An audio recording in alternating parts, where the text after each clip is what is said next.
Hey everyone, welcome to tonight's live as I prepare because I prepared something. I want to talk about the healthcare staffing market, and I want to talk about it from, hey Vinny,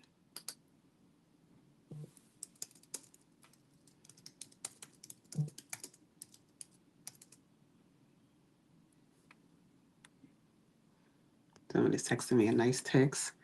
Hold on, I'm trying to reach you. Hey y'all, how are y'all doing? Happy Wednesday. I thought today was Thursday, but happy Wednesday.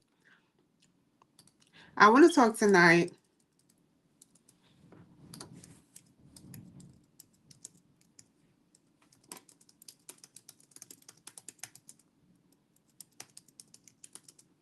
I want to talk about some stats, facts, real life projections, real life numbers in healthcare staffing, right? That's what I want to talk about. This industry, one thing about when you live in Florida, you're going to have every little bug. This industry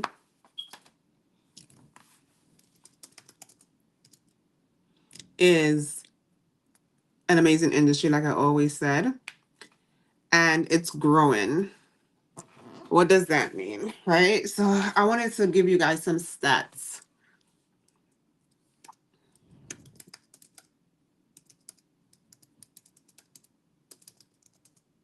I'm trying to work.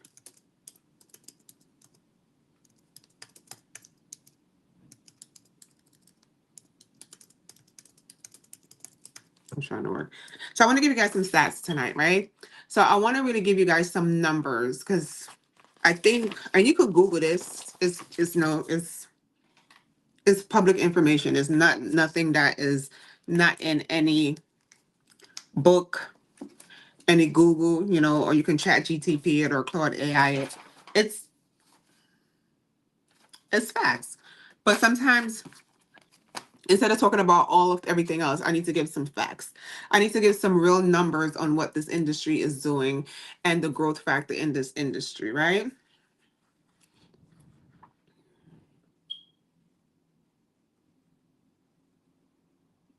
All right. And what avenue of this business is really growing, right? And is projected to even grow even more. So that's what I want to do tonight. And I want to answer you guys' question, right? So first of all, if you guys don't know who I am, my name is Shanika Sadler. I'm a registered nurse for the past, ooh, 17 years. Like I can remember when I was just looking at my nursing school picture. Actually, it's right there. Me, my mom, and my sister when I graduated LPN school in 2009, and then I went back for my RN in 2009. So I had a plan and I executed it, and I finished in 2011 with my RN. But I do count my LPN because LPNs are nurses too. I don't care what anybody's saying. So it's been 17 years in healthcare, and in 2020, well, before 2020, but I wanted something different. I just wanted to do something different. And I was one of those nurses that, listen, I talk back. You're not going to tell me nothing crazy. You're not going to manipulate me. You're not going to try to get me to work overtime if I don't want to. You're not going to, what's the word? You're not going to try to like gaslight me. I don't even know if that's the right word. Into working more than I'm supposed to work, right? And I hate unfairness. Like, even in life, I just hate unfair things. So I became a nurse. I loved it. I love what I do. Was able to provide for my kids, the whole nine. Making great money. I'm originally a New York nurse, making great money. But if you know, you know, you live in New York. As soon as you make the money, whatever. Moved to North Carolina in 2017, and I just wanted something different. I just wanted something different, and I wanted to actually stop working for others. It's like I knew there was something more, right? I knew that working bedside nursing, was not really for me anymore. And if it's for you, then it's for you. I felt like I paid my just due. I worked bedside nursing for probably like 11, 12 years. So I paid my just due in different capacities. And I just wanted something different. And I didn't know the whole gist of healthcare staffing. Like, I worked for agencies since I became an LPN, right? Even when I was a CNA, because I was a CNA also, right? And I always worked for agency more, right? Um, and it just made sense for me. But I didn't know the business side of the agency. I didn't know actually like bill rates and profit margin, and actually that my recruiter was making a lot of more money than I was, right? And I was out there doing the work. And Google that how to start a healthcare staffing agency, like, or how to start a staffing agency. And Google gonna tell you what Google's gonna just only tell you the information that people put into Google, right? It's not like a little bit like AI can't think for itself. But anyway, so I Googled and it said that I needed like $200,000 to run payroll. And it didn't tell me anything about funding company, it didn't tell me anything about workers' comp. What would I need? It can't tell you exactly and walk you through the steps. It's Google. It's just like a encyclopedia on a computer. So I put that dream away. I think that was like in 2018. I put the dream away, but in 2020, something sparked again, and I just started. Like I said, I didn't know exactly what was in title or go into everything in healthcare staffing like I know it today. Obviously, it's been 6.5 years in. Of course, I know more now. But what I understood back then was that whatever my recruiter was doing, I could do it better, because it's like I felt like I paid my way, right? I paid my way working as a nurse on the floor. So why not be the one to make the money, right? Put it in this sense. So I started my agency in 2020. That's actually well, 20 end of 2019 to 2020. And it's been a great ride, right? So it's business. It has its ups and downs. You make money, you lose money, you expand too fast, you scale too fast, you have to pull back. It's business, but it has really shaped me to see how good God is. It really shaped me to not really shaped me, I shouldn't say. It really just showed me how good God is. Because no matter what, God always have me. No matter if I sign a contract, if I place a staff, if I make money, if I don't make money, it's all the same. But it really expand your view on what really goes on behind the scenes when you are not working, like not working on the floor as a nurse, but working on the other side, making the decisions. And what I've noticed is that the healthcare staffing industry, forgot to put my phone on do not disturb. The healthcare staffing industry is the industry that's very quiet. What do you mean by quiet? Oh, hi, how are you? Happy Wednesday. The healthcare staffing industry is very quiet. What do I mean? I mean that it's not loud. Like, it's not a lot of people talking about how to start a healthcare staffing agency, or not a lot of individuals that know everything that really goes into it. It's a very quiet industry. And I solely believe it's a very quiet industry because it's a very powerful industry. So the higher ups don't want it to be too loud, right? So the higher, not when I say the higher ups, like the big players, not the higher ups. I'm still thinking nursing. So the big players in the game don't want it to be loud. It's a very quiet industry. Like, you would even think this is a multi-billion-dollar industry, right? You probably think probably another healthcare business is $1 billion industry, maybe like home health or assisted living or something else that a lot of people are talking about, but not healthcare staffing. But it is. It is. Healthcare staffing is a multi-billion-dollar industry. And I'm going to give you guys some stats, right? The global market, and this is global, the global market as of, I'm trying to read, as of 2025 is I would say $83 billion market, right? And it's projected to go to 144 billion dollars within by 2033. That's what, 7 years, right? It's a 7% growth factor every year. So this is an industry that's not going anywhere, and it's very quiet. And we want to keep it that way. But we also want to make sure that those who want to get into the industry, those who see the value and know that, I see the need, because I hear a lot of that on my calls when I do consultation. And one of the questions is, why healthcare staffing? Why do you want to get in this industry? Like, what sparked your interest? And it is, I see the need. Like, I live in this neighborhood, and I'm a nurse and I work in a facility, and I see that we need, staff, and staff is a problem. That's the number one thing that I hear. So The need is there, and the need is always going to be there. I cannot stress this enough. Healthcare staffing, right, is always going to be needed. Out of every staffing sector in America, when I talk about IT, light industry, warehouse, whatever it is, healthcare staffing is number one. IT is number two, right? So healthcare staffing is the number one staffing industry internationally and in the US, right? Because internationally, everywhere they have healthcare, right? And so internationally also, right? If because I know people that have international agencies, right, where they bring in foreign nurses over, internationally they have the same problem, right? They don't have enough educated or trained professionals to meet the demand of those that are sick and those that are in need.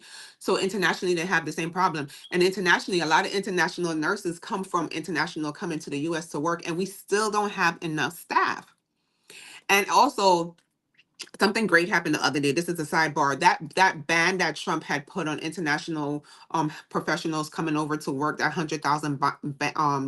dollar that you had to pay. I don't know how he thought it was going to happen. They rejected it by the Supreme Court or something like that. So that ban is no longer in place. So international agencies are still are winning, right? And that's amazing because a lot of nurses want to come over internationally. And I'm thinking about doing an international healthcare staffing. I mean, add an international nurse into my healthcare staffing agency because I would love to give like nurses internationally to come to the US from the islands, from Africa, from wherever, to come over and actually work, because you're not only creating an opportunity for them, you're creating an opportunity for their family back home, right? And it's a learning curve, yes, but they will learn. They will learn. They will learn. So I also want to give you a stat, another facts, because I like facts. The number one or the fastest growing sector in healthcare staffing is travel nursing. It's travel nursing. And why? I'm gonna tell you why. It wasn't like this before the pandemic. Like I was a travel nurse before the pandemic hit. I became a travel nurse in like 2017. I started traveling. It's because of COVID. It's because of COVID. That's why travel nursing is 40.5% of the healthcare staffing industry. Nurses are noted. Nurses are realizing, or healthcare professionals are realizing, I can live in one state and work in another. Work my schedule, fly back home, do what I have to do, and still make good money. I don't have to be. I don't have to be anchored to one state.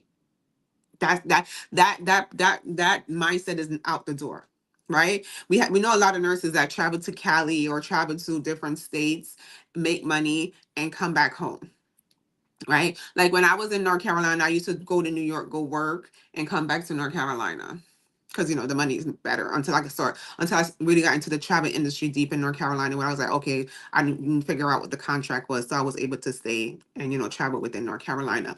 But travel nursing is the fastest growing sector of healthcare staffing. Nobody not caring about, oh, I'm in this state and I can't work or whatever. How am I gonna? They're just doing it and they're making money. And the great thing about travel nursing, you don't have to work the whole year. You work what you want to work, right? You can work 6 months out the year and do what you have to do and stay home 6 months, or work one contract, don't take another contract, pick up another contract, right? Every 3 months and do that, right? Why not? Right? Because if you're making $100 and something in Cali and you live in a state where your cost of living is $2,000 a month, if you manage your money right, you can do that. So travel nursing is really booming, right? You get that tax stipend, which is so good because you really don't pay no taxes. It doesn't even show up on your W-2. And you get to see America, you get to see the world, and you get to learn more things. Travel nursing for me, I was able to learn a lot from different hospitals, how they do this, how they do that. So I got a lot of experience from travel, learn different systems, different like Epic and different computer systems that I never even heard of. I've learned different ways of doing things, and just meeting different people from traveling. Like I met, instead of being like, I'm going to be here for 2 years with these people, and nothing is wrong with that, but I was able to meet different people and experience different cultures and different ways that different states in America or different facilities in America do nursing, right? So I was able to learn that. So travel nursing is booming. The next booming part of healthcare staffing is long homes. That's where doctors and like PAs and NPs, right? Those are like really independent practitioners. That market is growing. That's a $10 billion market, right? So if you just want to place doctors, nurse practitioners, and physical therapists, you can do that. That's a $10 billion industry. I'm not talking about millions of dollars, and I hope you guys understand this. I'm not talking about millions of dollars. I'm talking about billions. Like, none of this is in the million, right? None of this is in the million. All of this is in the billions of dollars, right? So we're not talking about 100 million. We're talking about billions and more, right? But you just want a piece of the pie. That's all you want to do with your staffing agency. You just want a piece of the pie. And the next top three sector is temporary staffing, which is our PRN princesses, our PRN kings or prince or whatever we want to call them. That is always growing. There's always going to be a need for temporary staff. Always going to be a need. I never worked at a facility as a nurse and they didn't have agency. I never worked at a facility and they didn't have agency and or they didn't have PRN staff. Sometimes they have PRN and they have travel staffing. I never, because at the end of the day, the workforce drives the demand. What do you mean, Shanika? I mean that if the workforce in an area don't want to work directly for the facility and they want to work through agency, the facility have no other chance but to have agency in their building. It's not the facility or the administrator that drive the workforce, it's the workforce that drive the facility. That's the power that healthcare professionals have, but some of them don't realize it. We don't know. What you don't know, you just don't know, right? But if we really look at it, they cannot operate without us. They cannot operate without um what is this? Oh. They cannot operate without us. They cannot. No healthcare facility, no healthcare establishment, they cannot operate without nurses and healthcare professionals. They won't even have a business. And at the end of the day, they care about their bottom line. They care about the money they're making. So if they have to spend $1 million on staffing and they have $100 million company or more, they're going to spend $1 million on staffing. It's a no-brainer for them. And they don't look at it as an expense. They look at it as an investment. Because if I say, give me $1 million and I'm going to give you $999 million, you're going to give me $1 million, right? So that's how staffing works. The professionals, the workforce drives the demand. And that's why some facilities will never not have staffing agency in their building because staff really don't want to work directly for them.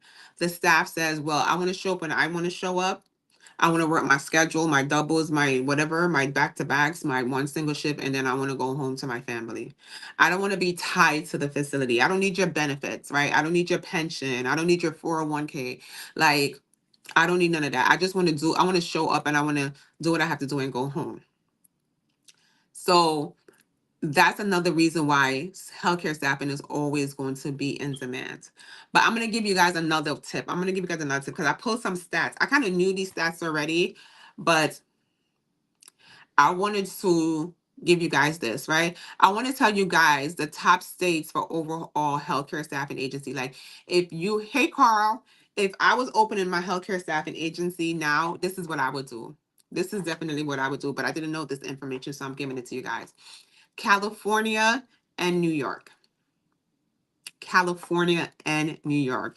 I'm reading my notes on my computer. The top states for healthcare staffing agencies is California and New York. I would throw Texas in there too. I would throw Texas. Texas have a very large healthcare industry network. Really large. They have I think over 1,500 nursing homes, over 2,000 assisted living, plus their hospital, plus a lot of people. Everybody's moving to Texas, so that's going to drive the demand too. And they pay well. In certain parts of Texas, obviously they pay pretty decent for a southern state.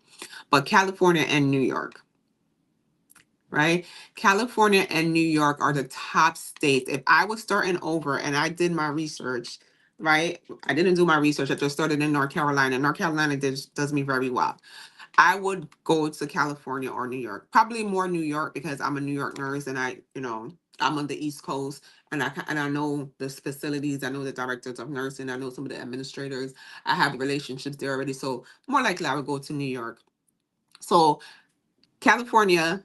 Don't forget Texas and New York. Those three states are the booming states. Now there are other states, right? There are other states like North Carolina. There's other states, South Carolina. There's a lot of other states out there that you can make a great amount of revenue, and that's always going to need staffing. But according to my notes that I pull and the research that I've been doing, because I've been looking at some stuff from my mentees to kind of guide them, because you can really open this business in any state. You don't have to be in the state. This is the information that I see. Very challenging in New York, but hard to keep the mind strong. Okay, so the only thing about New York, let me tell you about New York, Carl. And I think you're from up north too. I think are you from Jersey? I don't remember where you're from. I'm gonna tell you about New York. New York, you see how New York. Let me tell you about New York. You see how the New York Knicks fans are acting because the Knicks won the playoffs, or they was about to win the playoffs. How they are so people don't understand the energy, or people don't understand why they're so blunt, they're so direct. It's the same thing in business. New York is just one of those states that you have to just leave your feelings at the door. If you're going to have feelings in business, or you're going to feel a way, somebody tell you no, New York is not the state to start in, right? Because there is a monopoly on the facilities in New York, and I won't get too much into that. So all they want to know in New York is, how are you going to save them money? How are you going to affect their bottom line? That's that kind of state, right? You don't, it's no fluff in New York. There's no fluff. They don't care about how your logo look. They don't care about why you started your agency. They don't care about what you're going to do. They don't care about none of that in New York. It's basically, how are you going to save them money? How are you going to affect their bottom line? It's just one of those states. And that's not only in healthcare, that's just New York overall, right? Because it's New Yorkers have a mentality of, it's either you're going to help me or you're going to get out my way. It's either you're going to say, it's either you can help me with this or you're going to get out my way. And if it's get out my way, just get out their way. Just how New Yorkers mentality is. And I can say that because I'm a New Yorker, right? It's very fast paced. So we don't care how cute your agency is. We don't care if you name your agency after your mom, your grandma. Like, yes, those things are nice, but that's for you, right? How are you going to make sure that you bring the staff into the building that you're supposed to bring, so we can have our mission, so we can bill Medicare, Medicaid, or whatever insurance, so we can make money? How are we going to do that? So when you approach the facilities in New York, you have to approach them with data. You can't just approach them and say, "Hey, I want to do business with you." Or you grew up in New York, but you live in Jersey, right? So you can't really approach them like, like, "Oh, I just want to do business with you." Why? What are you bringing to the table? Show them stats, show them number, show them how you probably help another facility and save another facility whatever money. That's what they want to see. New York, you need to have facts. That's just how most of the up north states are like that. I don't know if Jersey's like that, but I'm pretty sure New York is like that for like New York. And another thing is, New York people like to do business with people that they know. So walk into the facilities. That's another thing. Don't Over the phone is great. Walk into the facilities. Ask to speak to the administrators. If it's a corporate facility, ask who in corporate can I speak with, right? And it's not a one-time thing. It's not a one-time deal in New York. It's one of those things where you're gonna have to do it over and over and over. But I'm gonna tell you this, Carl, because I want you to keep your energy up. Um, if you get a contract in one of those facilities in New York, right? I don't know if you guys know, New York have humongous healthcare facilities. They're not like the southern state where they're just one floor and they have 100 beds, and if it's like 70, they're full and they can't take no more people. No. The facilities in New York have 700, 800 beds. I used to work in facilities like that, 800 or more beds, right? They're so full to capacity there that sometimes they don't even have beds for people coming in. They have waiting lists, right? So if imagine now you get one of those facilities. Imagine you get a facility like that has 700 beds, 14 units, 16 units. And on each unit they have a nurse and they have about 6 or 7 CNAs, right? That's what, if it's 16, that's 32 nurses for the day, and that's just one shift, right? That's just one shift. Imagine if it's like 3 shifts a day, right? So you do the math. They have 6 CNAs. 6 times 16 is what? 96, right? And this is just one shift. When I say this is just one shift, this is not the whole day. So imagine you get one building like that. You don't need another building right away. You can fully staff that. Or you can not fully staff, you can make a lot of money with that one building. They need like probably 500 or more staff. I don't do the math in my head, or probably 400 to 500 staff daily. Now, granted, they have their own staff, but every facility that I ever worked at in New York City have agency in their building. They cannot not have agency. They don't have the manpower in the building to for staffing, and half of the staff want to work for agency because they make more money, because the more money you make in New York, you know that New York is expensive and whatnot, so people work agency.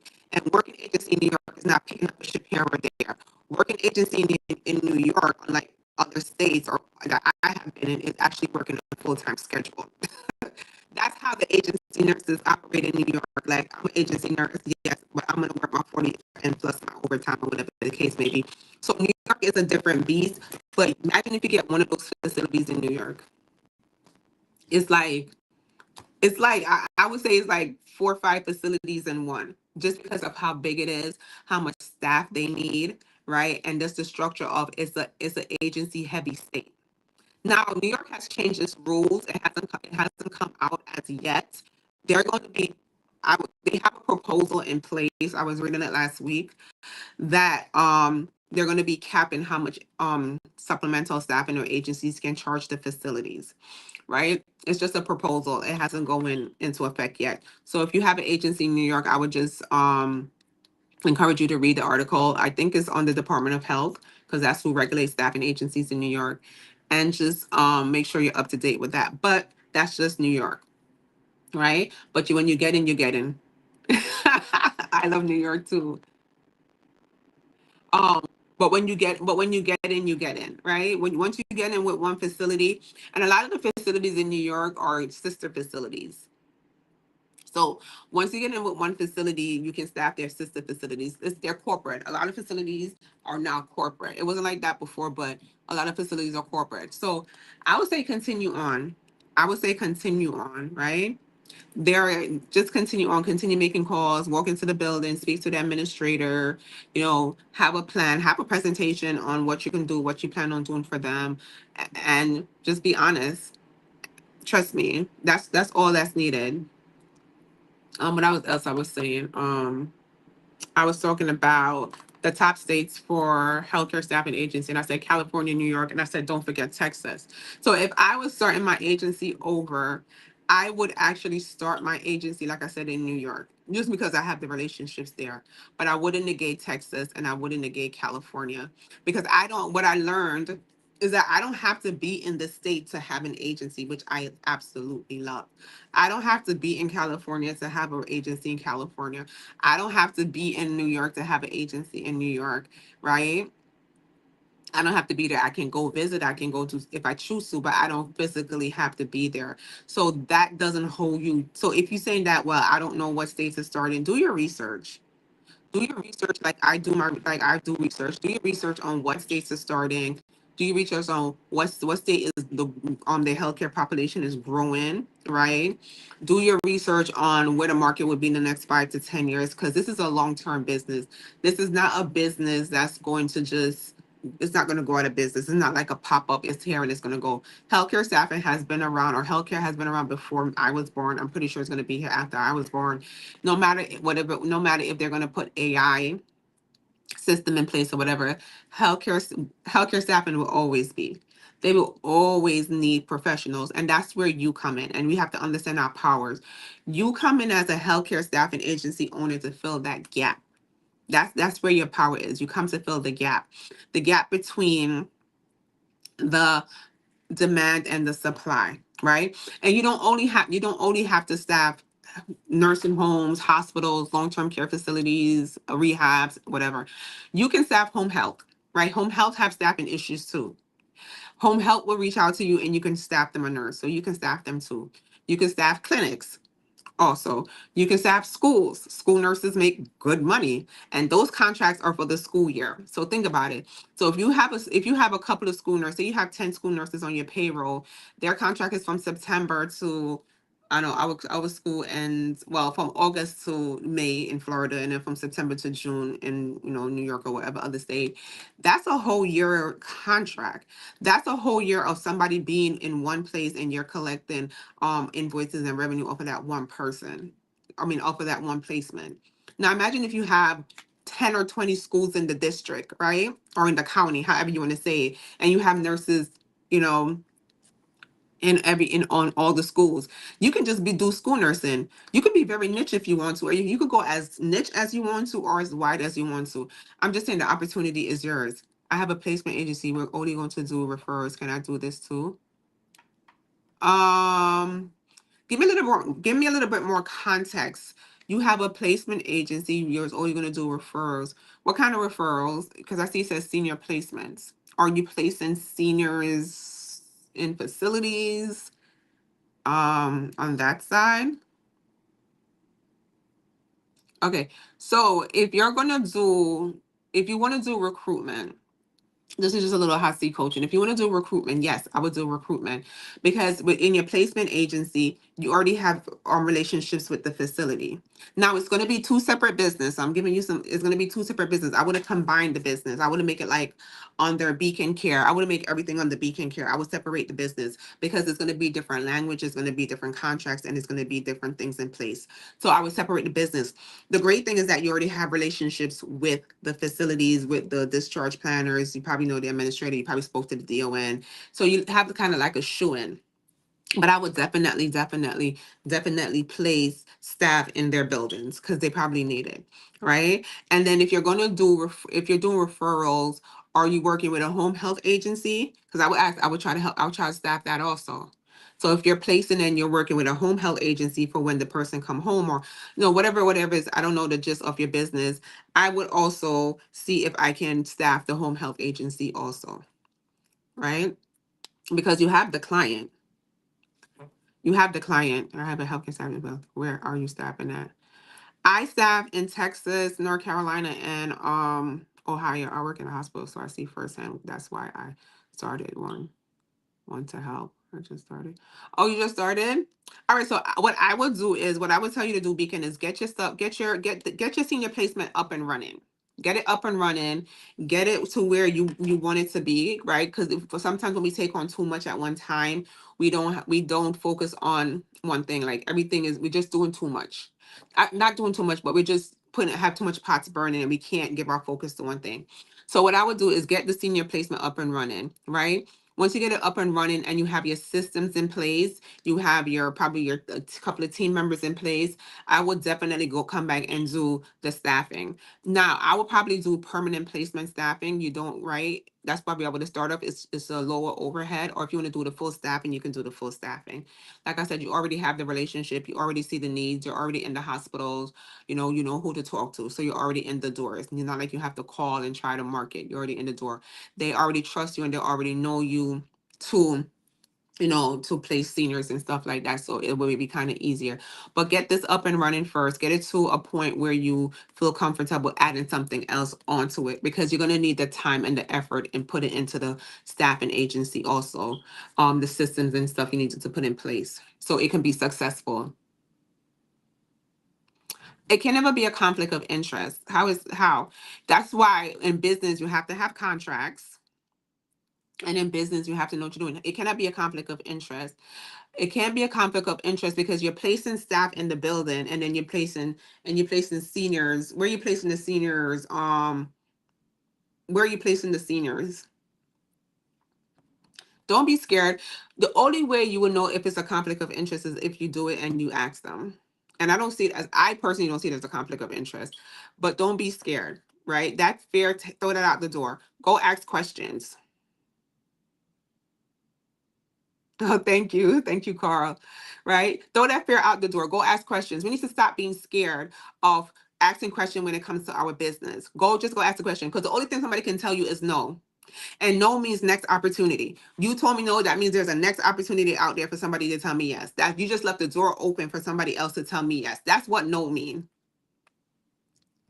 Yes, you, and it's, you know why? And I tell you, and I tell people this. I told my mentee this today. Me and her have a real deep conversation. Doubting and being scared is a part of the process.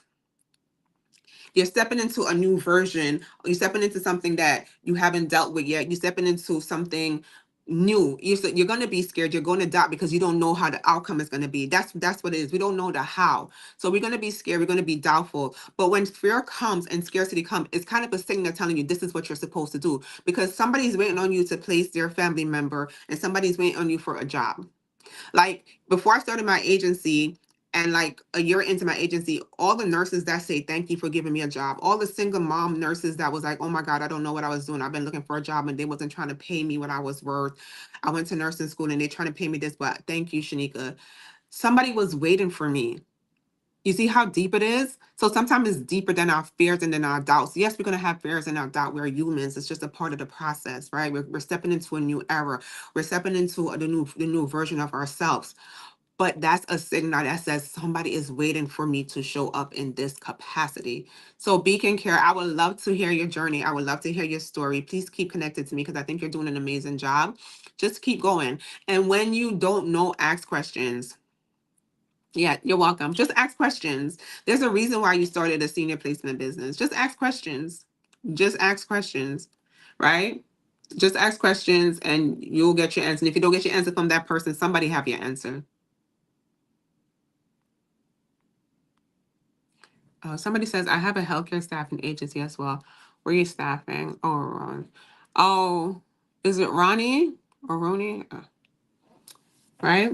Just ask question. The healthcare industry, no matter if you're doing staffing, home health, um, placement, whatever you're doing in healthcare, you cannot lose. You cannot lose because it's such a demand industry.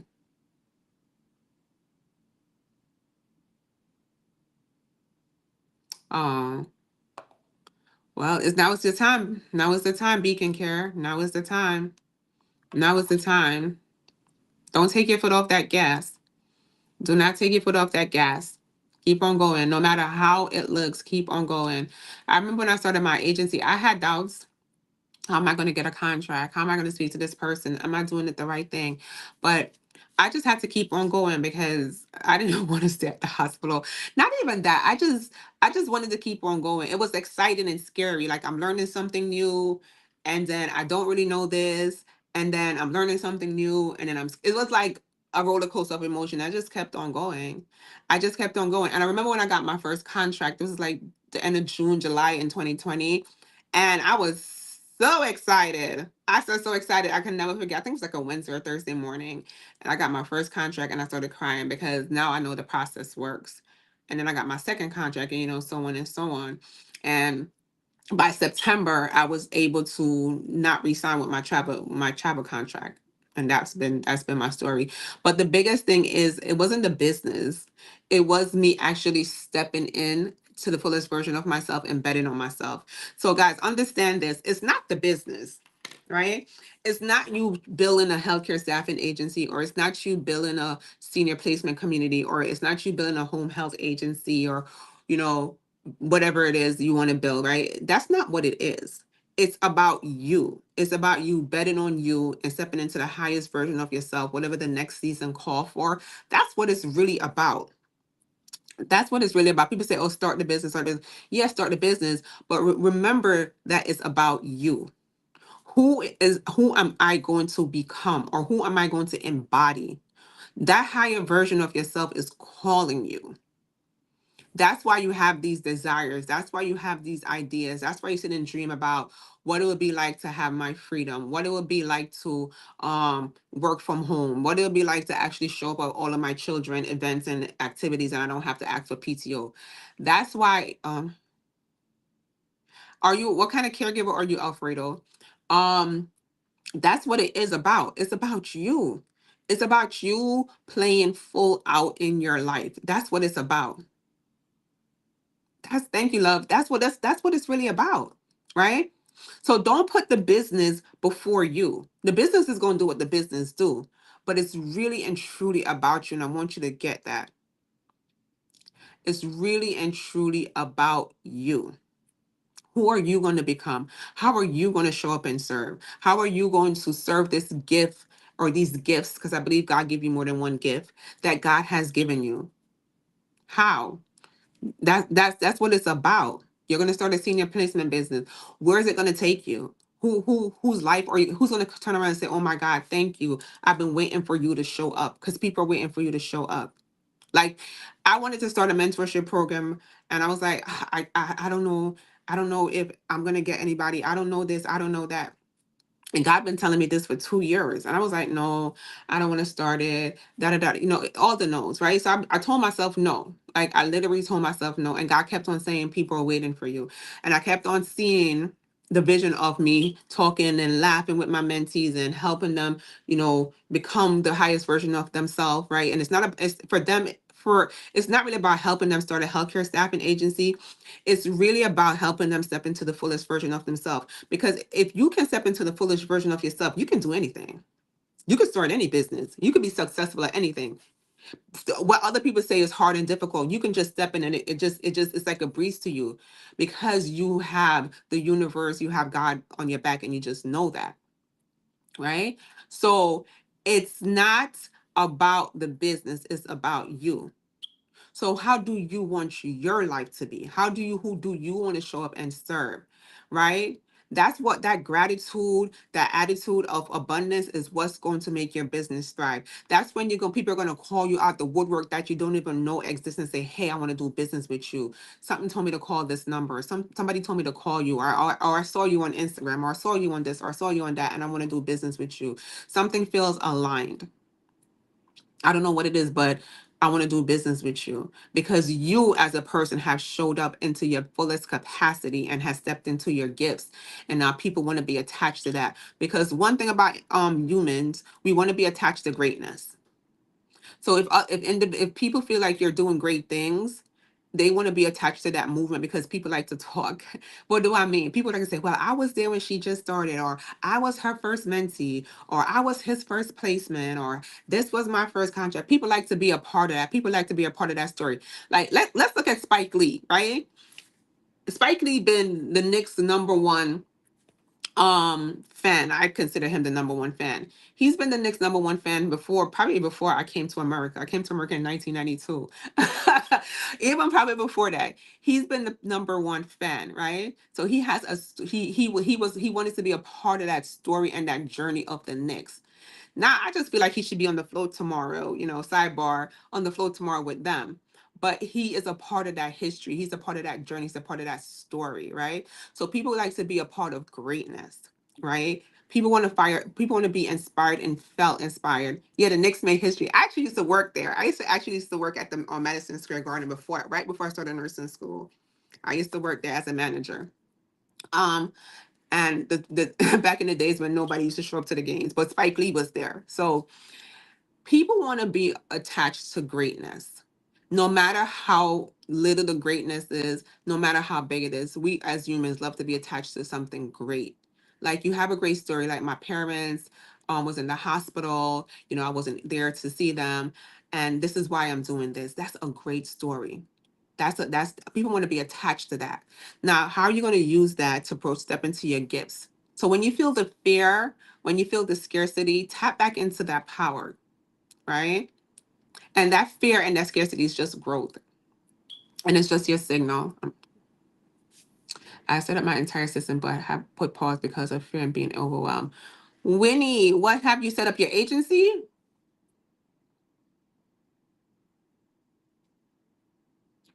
You have set up your agency and you pause it because you of fear and being overwhelmed.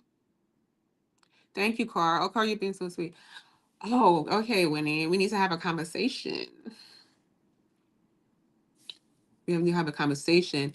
And the reason you may feel overwhelmed is because you just probably don't have certain systems in place, or you don't know how to structure the information you have. I don't really know. I'm just speaking. Or you don't know how to structure the information you have so it can be seamless. So you're not going to feel overwhelmed, and you're going to put system and processes in place so everything can flow. Now, is there going to be times in your business where things happen? Yes, it's business, it's life. But I think everything in your business happened for you to grow and for you to learn. Like there were time in my business, I was like, when I found out that one of my nurses was stealing from me, she was sending in false timesheets, right? And at that point, I felt like, oh my God, my agency looked bad. But it was a time for growth. It was a time for learning because now I was like, okay, I have to put these systems in place so this won't happen again. So we do a lot of checks and balances when it comes to timesheets and all of that stuff. But if that probably didn't happen, which is a bad scenario, right? And if I felt bad because I felt like I was stealing from the facility, not directly, but you know what I mean. But because of that situation, I was able to put certain things in place. So don't stop. Don't give up. Don't put a pause on it, right? There's a reason why you're on this live. I would say that you can either book a one-to-one consultation with me, or you can just pick up where you left off and keep on going and figure it out, right? Because it is a lot of information in this industry, right? And I think that's why it's such a quiet industry. But once you have your systems in process, once you have everything in place, you're gonna run. You're gonna run. You're so welcome, love. You're gonna run. The industry now also, we're seeing the same kind of energy we saw a little bit pre-COVID, a little bit of COVID, that facilities are signing more contracts now because a lot of facilities, I think I was talking about this earlier. A lot of facilities, what they did was they created their own internal agency within the hospitals, right? Post-COVID, because they was trying to save money or they were just trying to mimic the agencies. And what happened is they cannot maintain that infrastructure. And the workforce, right? The workforce figured out that it wasn't really an agency. Like they wanted them to work a certain amount of hours. They wanted them to operate basically like direct staff instead of agency staff. So that has changed, right? They did that for what, about 2 years. Now we're seeing that a lot of facilities are coming out of that and they have to find they have no choice but to sign contracts with agency because that's what the workforce is demanding. Because the healthcare workforce is the one that drive all of that demand. So if you want to get into this industry, right? And there's many different things. You don't have to chew off the whole industry. You don't have to do travel nursing. You don't have to do permanent placement. You don't have to do PRN. Choose one. Choose one. Get good at it, and then add another section. Like I started off just doing PRN staffing. I used to just do PRN staff, and the facility would send me over their hours. I put it on my app, on my time thing. I would send out a blast. They would pick up their shifts, and they would show up. That's how I started off because that's just what I knew. I didn't know the travel nursing aspect. Even though I was a travel nurse, I didn't know how to calculate the rates and stuff like that. I didn't understand it until my mentor taught it to me. Until I got another mentor and she taught it to me. Then I learned the travel nursing side. So she taught me the travel nursing side and she taught me the permanent placement. I was like, oh, I'm leaving a lot of money on the table. Like, wait, so I can do this within my agency? And she was like, yeah. She said, I do it. So I can, if a facility sending me over a lot of hours, I can propose to them to do contract staffing, right? Or travel nurse staffing because they have so many hours open every week. It would even make sense for me to do PRN. It would make sense for me to have somebody in their facility permanent because it's better than having somebody pick up here and there. They would get that consistency that they're looking for. So I can do that. She was like, yeah. I added that to my agency and my agency was like, my revenue doubled. Oh, and so if a staff is working for my agency and the facility really likes them, the facility want to hire them directly, I get a fee for that? She said, yeah. Right? Oh, so let's add permanent placement too, because not every facility want to do PRN and not every facility want to do travel. So I can bring them staff and I could get a fee for that and collect off of their annual salary. She said, yeah. I was like, okay. So I learned that. So I didn't start off with every single thing in my agency. I started off with what I really knew and what that was the PRN staff, right? And then I add travel. And then I add permanent placement. Now I do all three. So I'm not leaving no money on the table, right? I'm not leaving no money on the table. So I've been talking for what? Oh my, 50 minutes. So guys, I'm gonna leave you guys here tonight. Listen, if you want to get into the healthcare staffing industry, no, you don't have to be a healthcare professional. No, you don't have to be a nurse. You just have to be willing to learn. You just have to be willing to step into an industry that needs healthcare staff and facilities. I mean, agencies. We need agencies. The demand for agencies is great, right? It's a great demand right now. Don't sit on it and look back 10 years later and say, oh, I wish I would. A lot of you're so welcome, Carl. A lot of agency owners, people that I speak to, they say, well, I wanted to start my agency 5 years ago. I said, you should have started it because you missed COVID.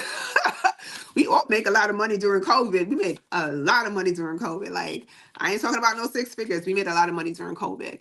So people wasn't prepared, right? So when I'm saying this because when you sit on something that you're supposed to do, right? And when you're out of I don't know if it's alignment or whatever. When you're out of that, you're going to miss your opportunity that you can't get back, right? You're going to miss that shift. Not saying that you can't still start the business, you can, but you're going to miss that shift, right? And this is why you're probably hearing start your agency, because there's something coming for you that you don't really want to miss, right?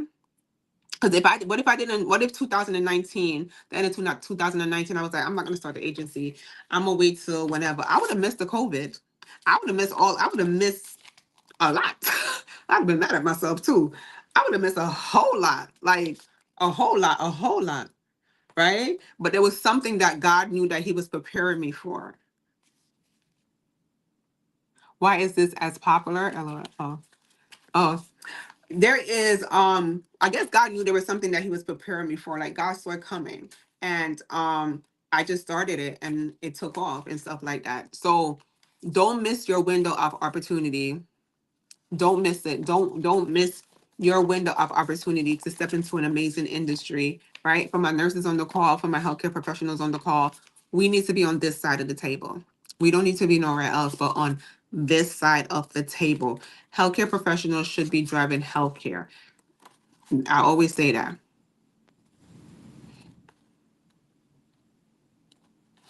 Somebody's texting me. I don't know what it is. I'm on the phone. But I'll see you guys tomorrow. Tomorrow is Thursday. Have a blessed day. If anybody is interested in opening their own healthcare staffing agency, I'm doing my free live masterclass next week, Wednesday the 24th at 7 p.m. Eastern Standard Time. You can click the link in my bio to register if you want more information. I'm gonna break down what the healthcare staffing agency is, how we make money, how we get contracts, how we recruit, the whole gist, right? If you have an agency and you don't know where to go with it, what to do with it, click the link in my bio and book a one-to-one consultation, and let's have a conversation, right? Because you're actually leaving money on the table. Think about this. If every month, if you start your healthcare savings staffing agency and every month you could bring in 20 or 30K a month, every month that you don't start, you're losing 20 or 30K a month. So sometimes I have to put it in context like that. Oh, like that for individuals to know, hey, you're leaving money on the table. That thing you said you want to do, that shift you said you want to have, let's have it. All right. You too. You ready to start again? All right. When you click the link in my bio and book a consultation, let's go. Let's start up. Somebody said I'm confused. I'm distracted. All right. I'll see you guys tomorrow night. Have a great, great night. Blessings.